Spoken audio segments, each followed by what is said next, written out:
All right, we're live. Let's get the link sent out, and then we're going to start.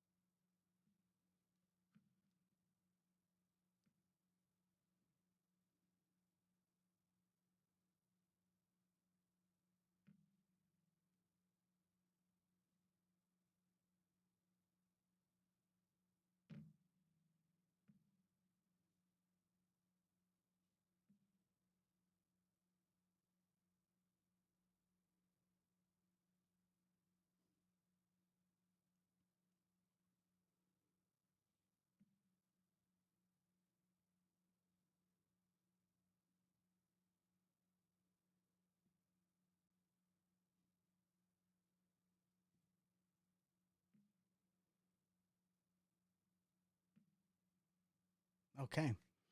All right, welcome, guys. Episode 95, Smells Like Wrasslin. Um, Excellent episode of Dynamite tonight. It definitely was one of the better ones I've seen in quite a while. It was a perfect go-home show. A lot of great wrestling, a lot of good storytelling, a lot of good promos. Um, Overall, I thought it was fantastic. I'm hyped for All Out. There's going to be a lot of solid matches. Um, they fucking did it, guys. When they came out with that YouTube video today of Swerve talking about buying his childhood home, I was like, this fucking house is gonna get burnt to the ground. I'm like, what? I'm like, he's announcing it the day of Dynamite. I was like, like as the show was going on, I was like,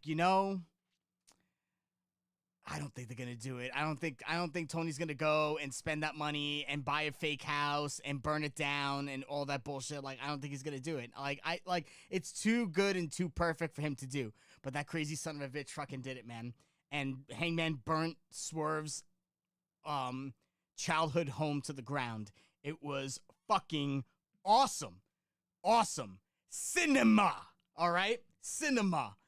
Um let's go over this review.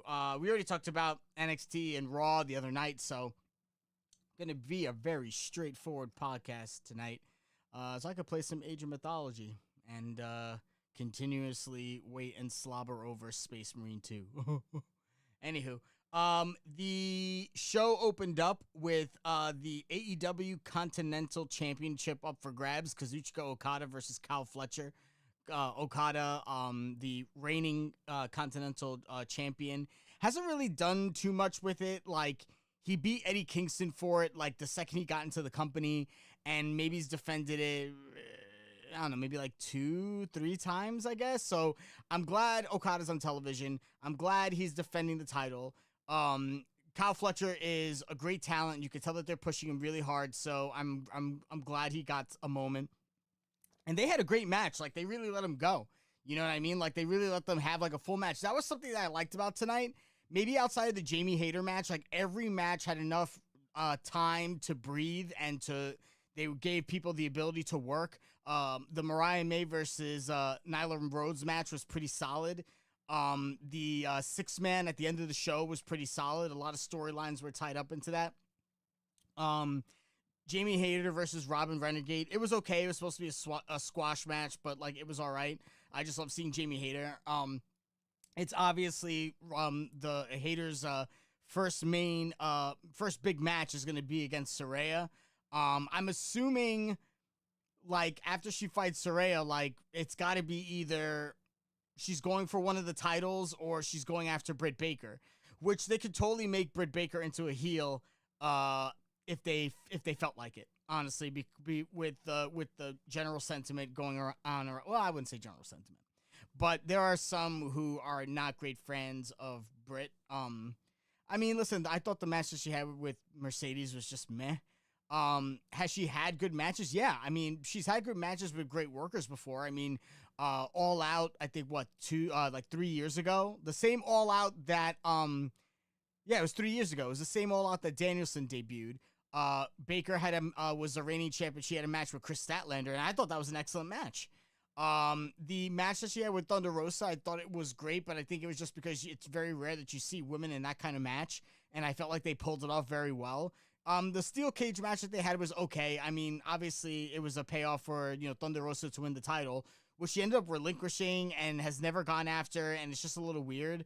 I don't really know what they're doing with Thunder Rosa. She's kind of just doing shit on Collision and really just having wrestling matches and not going after any titles. So I don't know what to do. Well, she wasn't that fatal 4-way on Collision, so that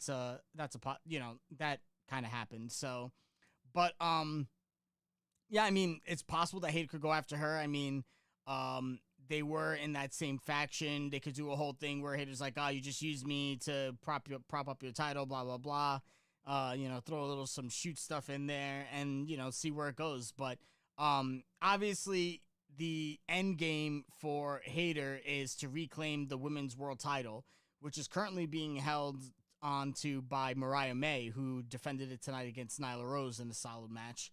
So I think that if Hayter is going to take the title off of Mariah, I do think that does not happen on, it's got to be like, I would say, I mean, I don't know, like, if you want to give Mariah May a long title run, because Toni Storm had a long reign, so if they want to give Mariah May a long title run and give her chances to get into feuds and defend the title and have good matches, I would have her hold on to the title as long as, I mean, I would like to see Jamie Hayter winning at Revolution. I think Revolution is one of AEW's bigger shows. I don't want to see her win it at Full Gear because I think it's too soon. I don't think she's going to lose it at Wrestle Dream. I think she might fight someone from, I'm curious as to, she might fight Mina Shirakawa. That might actually be cool. Or someone from Japan and have like a really good like Stardom Joshi match. That actually sounds a lot of fun. Now that I say that, I hope they do that at Wrestle Dream. I don't think she's going to win at World's End, though it's possible because that would mean she had about a 5-month reign. So, and World's End usually happens in December. So that's possible. If she ends up doing it at Revolution, that means she has maybe like a 7-8 month reign, which is not bad. That's a solid reign for someone who you want to push as a major talent. And it gives her the opportunity to build herself more than I was with Toni Storm, and I hate Toni Storm. So, I mean, I guess it's possible she'll continue to do Storm Zero as her finisher, but I kind of hope that she has her own, and she distances herself from Toni eventually.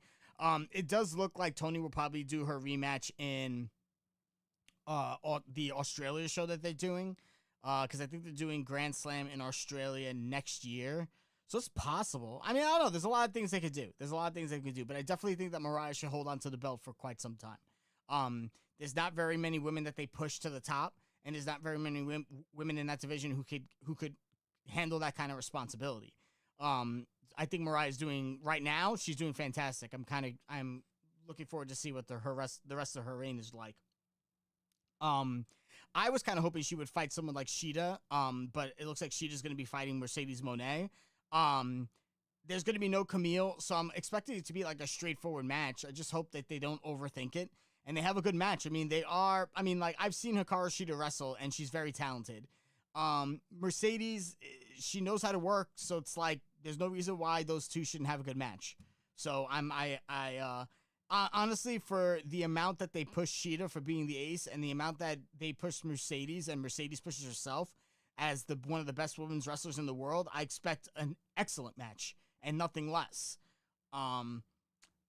Let's see. Oh wait a minute. Actually, that wasn't even. I'm sorry. The Kyle Fletcher Okada match wasn't even the first match. They actually did. Daniel Garcia came out right off the grip and had a fantastic promo segment with MJF. MJF was like sitting up in the crowd drinking wine. Daniel Garcia basically said that, like, I'm going to end your career. And, if you ever find a woman that will love you for more than a year, I hope you marry her. I hope you have a kid. And I hope every single time you hold that kid, like, you feel a tingle down your spine and you remember me.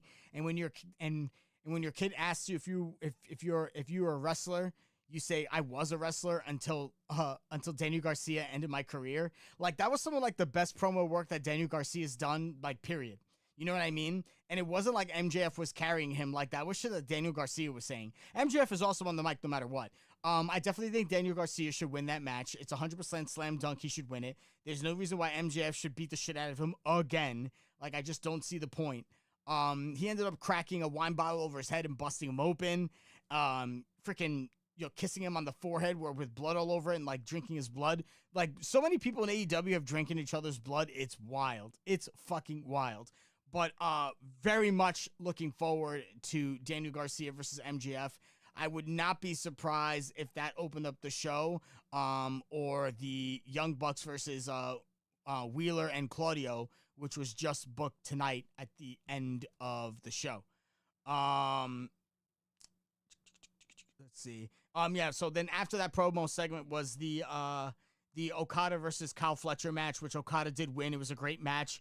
Okada is going to defend the Continental title at All Out against 3 other challengers from qualifying matches on Collision. So, hey, what was I talking about the other night? I need a reason to watch Collision. There we go.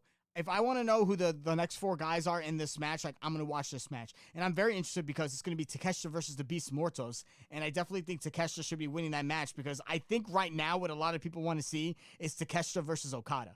That match would fucking rule. And Takeshita beating Okada and getting that title, I feel like is a culmination of all the shit that he's been doing in the G1 and all the great matches that he's had in AEW. It has to pay off. Like, you can't have guys have those wins and beat these big name people and not like do anything with it, because then it just makes those wins empty and hollow and useless. So yeah, I'm really hoping that eventually like Takeshita wins that belt. It's a possibility that Takeshita could win that belt in the 4-way because he doesn't have to pin Okada, and then he could defend it against Okada, which I think would be a great match. But yeah, excellent match between Okada and Fletcher. Next match was Jamie Hayter versus Robin Renegade. Hayter beat the shit out of her, and it's basically setting up a match between Hayter and Saraya. When that match is going to occur, I don't know. It better not fucking be a 0-hour match on fucking All Out. It should be on the main card if they decide to do it on a pay-per-view. Or, give them time on a Dynamite to do it. But, I mean, to be quite honest, like, if they're going to...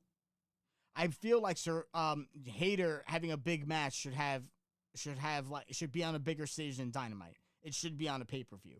And I don't know whether or not they're going to let this drag out into the next pay-per-view, or are they going to culminate it all out, but it better not be at 0 hour. I think that's bullshit. Roderick Strong backstage complaining to Renee Paquette about how his foot was underneath the rope in his match with Hook. So Hook is going to give him a rematch. Whatever. Marina Shafir was beating the shit out of people backstage. Her and Moxley walk out to the ring. Moxley still wants to talk to Darby. He gave Darby his flowers in this promo segment. He said that Darby walks his own path with reckless abandon. He respects that. He says, he like respects the hell out of Darby, and that he's a great kid. And he's an impatient man. He doesn't want to apply pressure, but he will if he have to. He just wants to talk. So we'll see what happens. I don't know where Darby is, but eventually Darby's going to talk with Mox about something. What that is, I don't know. Mariah May beats Nyla Rose in a pretty solid match.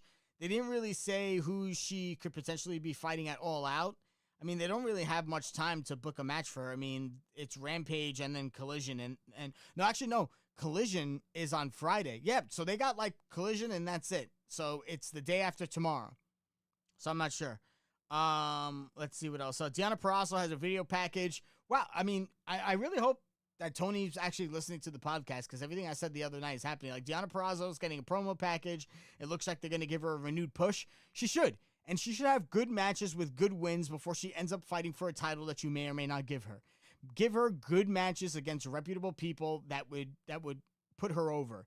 You know what I mean? Like, after Shida loses the TBS title match, like, Deonna Purrazzo should be one of her next stops. Like, somebody should be fighting Deonna Purrazzo that could go in the ring, you know?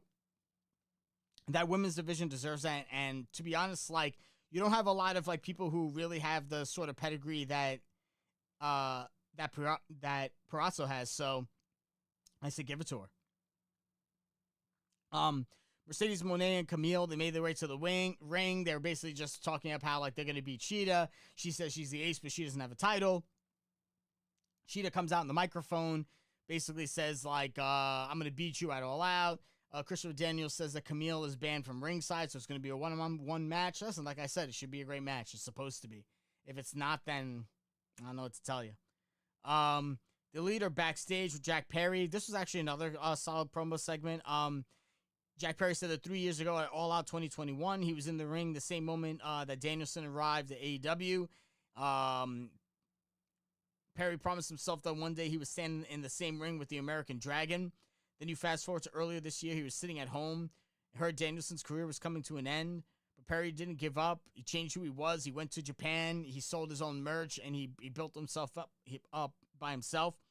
He said that Danielson could have helped someone like Perry, but didn't.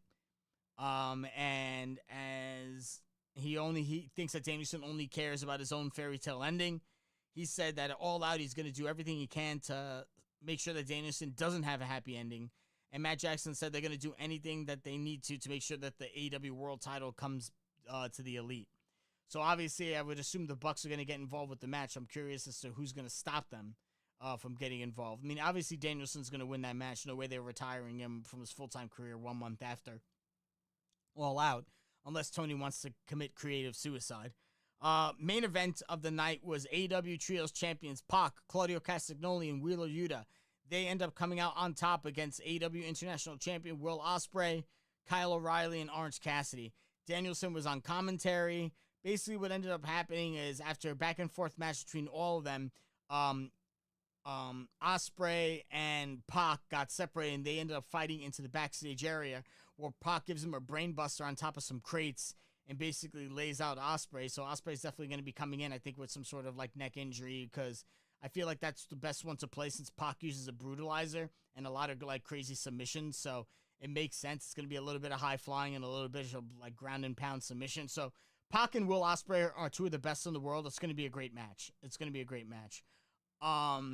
And this ended up leading towards Danielson coming out to the ring to congratulate the Blackpool Combat Club. Jack Perry and the Elite came out and jumped them. They were going to take out Danielson. The Blackpool Combat Club ended up jumping into the ring and saving him. And basically, Claudio and Wheeler challenged the Young Bucks for the tag titles at All Out. Tony Khan made the announcement. Boom. Blackpool Combat Club versus the Young Bucks at All Out. There's no reason why it shouldn't be a good match. I know a lot of people are going to say, oh, there's no story, blah, blah, blah. I mean, I'm hoping that the Young Bucks are fighting a tag team that's not really a tag team.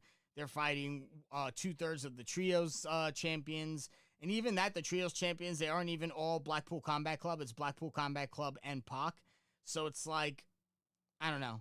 I still think the tag team division needs tag teams facing tag teams a lot more often. You don't see that nearly enough unless you're somebody who's not watching Collision and not watching Rampage, because those shows, as I say, in my opinion, they tend not to matter too much. But this week on Collision, I actually want to see, because there are going to be 3 matches with actual stakes that will let me know what's going to happen at All Out. So to me, I'm interested enough that I'm going to take a look. I mean, I don't even know what time it starts. Fuck, it's going to be on during SmackDown. I'll try and watch both at the same time and see, but it's kind of crazy, but I'm going to give it a shot. But like I said, this has been the best Dynamite that I've seen in a while. Matches were solid. Storylines are moving forward. All Out shaping up to be a great card. And yeah, I mean, great show. I was like invested in all the match. Oh, let's end this with the pièce de résistance. All right. Swerve Strickland and Hangman Adam Page cage match contract signing. All right.